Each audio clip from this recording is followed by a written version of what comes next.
The House at Pooh Corner. Chapter 9. In which Eeyore finds the Wallery and moves into it. Pooh had wandered into the 100 Acre Wood, and was standing in front of what had once been Ole's house. It didn't look at all like a house now.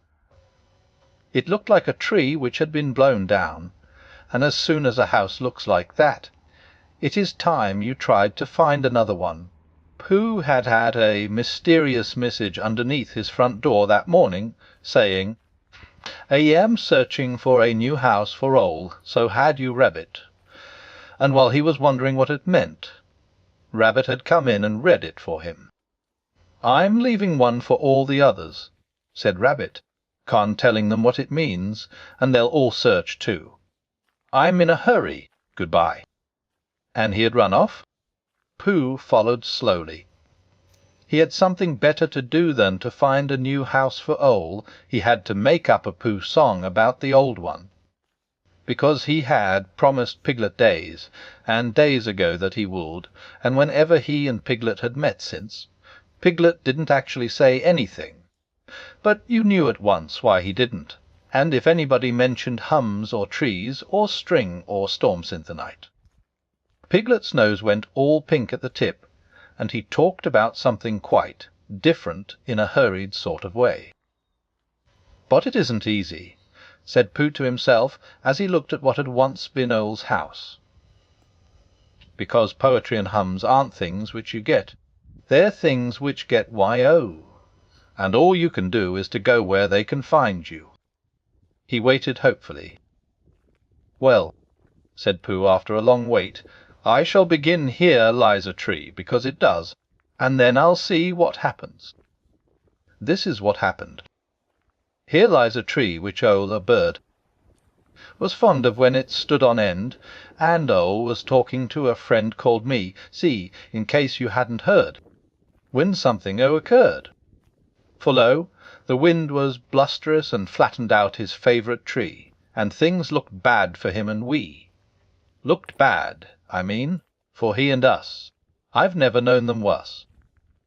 Then Piglet thought a thing. "Courage," he said. "There's always hope. I want a thinnish piece of rope. Or, if there isn't any, bring a thickish piece of string." So to the letterbox he rose, while Pooh and Ole said, and hum. And where the letters always come called, letters only, Piglet goes his head, and then his toes. "Oh, gallant Piglet, Piglet, ho!" Did Piglet tremble? Did he blinch? No, no, he struggled inch by inch through letters only, as I know because I saw him go.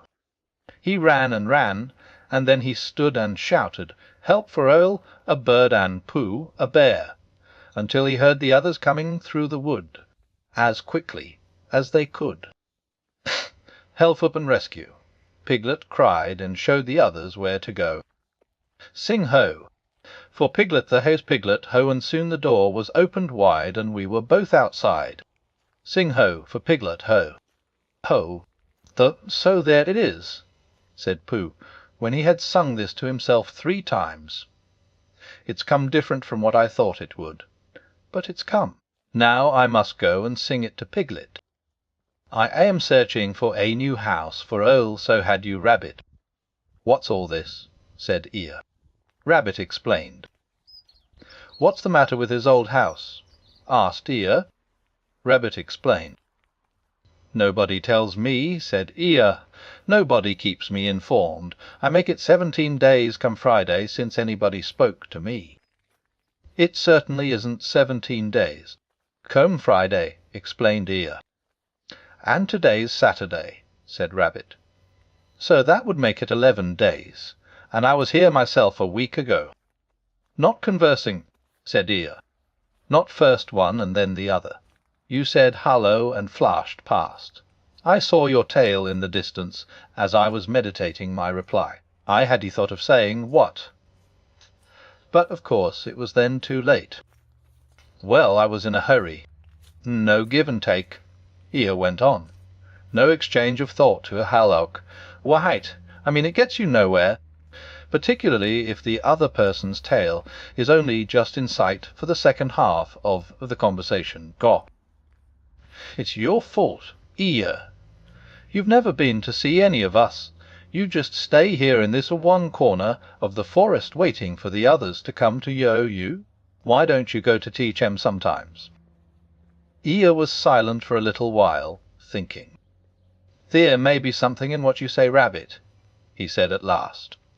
I must move about more. I must come and go. That's right, Eeyore. Drop in on any of us at any time, when you feel like it. Thank you, Rabbit. And if anybody says in a loud voice, Bother, it's Eeyore, I can drop out again. Rabbit stood on one leg for a moment.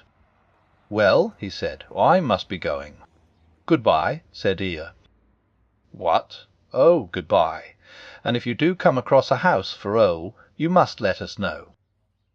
I will give my mind to it, said Eeyore. Rabbit went. Pooh had found Piglet, and they were walking back to the 100 Acre Wood together. Piglet, said Pooh a little shyly, after they had walked for some time without saying anything. Where's Pooh? Do you remember when I said that a respectful Pooh song might be written about you-know-what? Did you, Pooh? Said Piglet, getting a little pink round the nose. Oh, yes, I believe you did. It's been written, Piglet. The pink went slowly up Piglet's nose to his ears, and settled there. Has it, Pooh? He asked huskily. About that time when? Do you mean really written? Wes, Piglet. The tips of Piglet's ears glowed suddenly, and he tried to say something, but even after he had husked once or twice, nothing came out. So Pooh went on. There are 7 verses in it. 7? Said Piglet as carelessly as he could. You don't often get CVN verses in a hum, do you, Pooh? Niver, said Pooh. I don't suppose it's EVR been heard of before. Do the others know yet? Asked Piglet, stopping for a moment to pick up a stick and throw it away. No, said Pooh, and I wondered which you would like best. For me to hum it now, or to wait we find the others, and then hum it to all of you. Piglet thought for a little.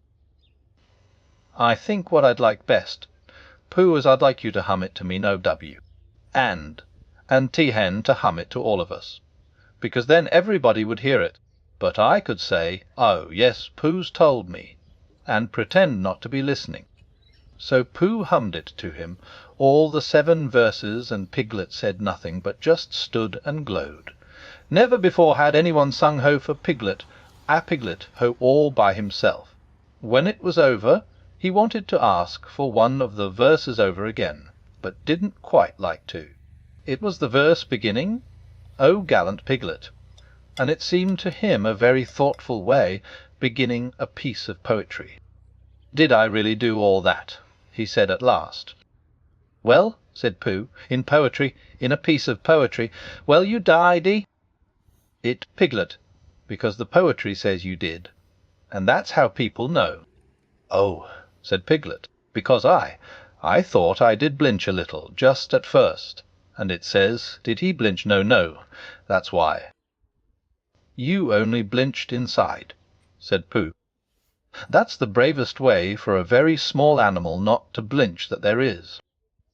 Piglet sighed with happiness, and began to think about himself. He was brave. When they got to Owl's old house, they found everybody else there except Eeyore. Christopher Robin was telling them what to do. And Rabbit was telling them again directly afterwards, in case they hadn't heard, and then they were all doing it.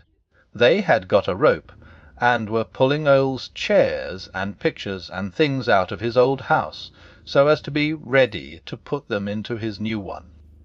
Kanga was down below tying the things on, and calling out to Owl, You won't want this dirty old dishcloth any more, will you? And what about this carpet? It's all in holes. And Owl was calling back indignantly, Of course I do. It's just a question of arranging the furniture properly, and it isn't a dishcloth. It's my shawl. Every now and then Roo fell in and came back on the rope with the next article, which flustered Kanga little, because she never knew where to look for him. So she got cross with Ole, and said that his house was a disgrace, all damp and dirty, and it was quite time it did tumble down. Look at that horrid bunch of toadstools growing out of the floor there.